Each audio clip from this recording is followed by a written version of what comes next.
বিসমিল্লাহির রহমানির রহিম।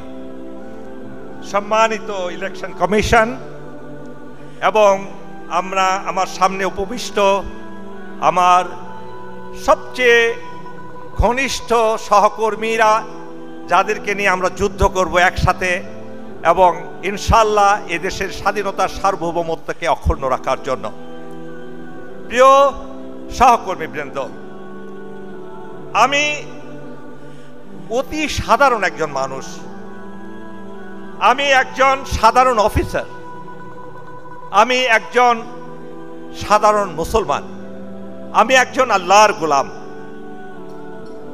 আমি অনেক প্রতিশ্রুতি আপনাদেরকে দিতে পারবো না, তবে যারা আমার পূর্ববর্তী প্রার্থীগণ অসংখ্য প্রতিশ্রুতি দিয়ে গেছেন, যদি আমি চেয়ারম্যান নির্বাচিত হই তাহলে সেখান থেকে বেছে বেছে আপনাদের পরামর্শ করে রাওয়াকে একটি শক্তিশালী প্রতিষ্ঠানে রূপান্তর করার জন্য সেই কাজগুলো আমি করব।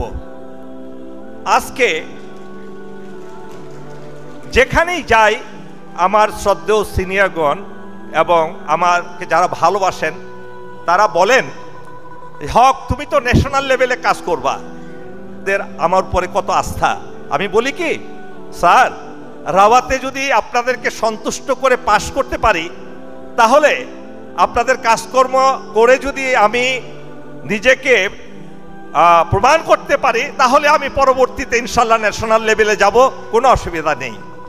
আগে তো রাওয়াতে পরীক্ষিত হতে হবে।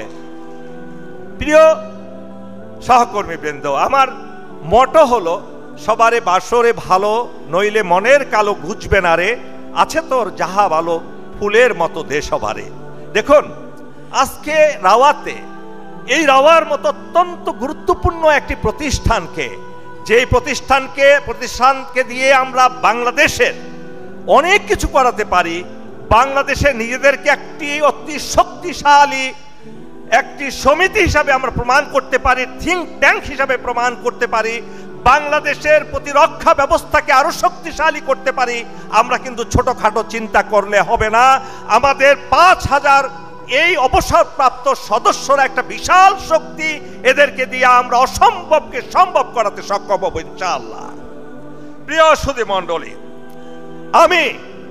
আমাকে আপনারা আমার ঊর্ধ্বতন কর্তৃপক্ষ এই পর্যন্ত যত ধরনের দায়িত্ব দিয়েছেন, প্রত্যেকটি দায়িত্ব আমি অত্যন্ত সূক্ষ্মভাবে সিনসিয়ারিটির সাথে সর্বোচ্চ পর্যায়ে আমি সে দায়িত্ব পালন করতে সক্ষম হয়েছি আল্লাহর রহমতে। এবং আপনারা সেটা জানেন, আমার সেই ব্যক্তিগত বর্ণনা দেওয়ার কোনো প্রয়োজন নেই। আমাকে এই দেশের বিগত ১৫ বছর পূর্বে ফেসিবাদী সরকার হঠাৎ করে ২৯ এপ্রিল ২০১০ সালে আমার ৩ মেয়ে আমার স্ত্রীকে নিয়ে আমাকে সাভার ক্যান্টনমেন্ট থেকে সকালে আমি আধা ঘন্টার ভিতরে বের হয়ে আসতে হয়েছে। আমাকে কেন আসতে হয়েছে? সেই ফেসিবাদ সরকারের বিরুদ্ধে আমি কখনো নিজের আনুগত্য প্রকাশ করিনি। কেননা আমার ৫৭ জন ভাইকে, ৫৭ জন আমার অত্যন্ত প্রিয় ভাইকে তারা হত্যা করেছে। সেই রক্ত আমি দেখেছি, আমার হাজারি দেখেছি, আমার ভাবিদের আমি হাজারো দেখেছি। তাদের সন্তানদের সেই বিচার করতেই হবে, করতেই হবে। আমি দেখেছি মেজর সিনহাকে কিভাবে পুলিশ একজন ওসি নির্মমভাবে হত্যা করেছে। আমি দেখেছি হাজী সেলিমের সেই দুষ্কৃতিকারী ছেলে একজন নেভাল অফিসারকে কিভাবে তাকে আপনার নির্দয়ভাবে পিটিয়েছে। কিছুদিন আগে আমরা এটাও দেখেছি গুলশানে আমাদের অফিসারদের উপর কিরূপ বিরূপভাবে তার ব্যবহার করেছে। আমরা এই বক্স থেকে বের হয়ে আমাদের সম্মান, আমাদের ইজ্জত, আমাদের সুখ্যাতি আকাশচুম্বী অবস্থায় নিয়ে যাব, এই জন্য যে এই সেনাবাহিনী, এই সামরিক বাহিনী এই দেশকে স্বাধীন করেছে এই বিজয়ের মাসে।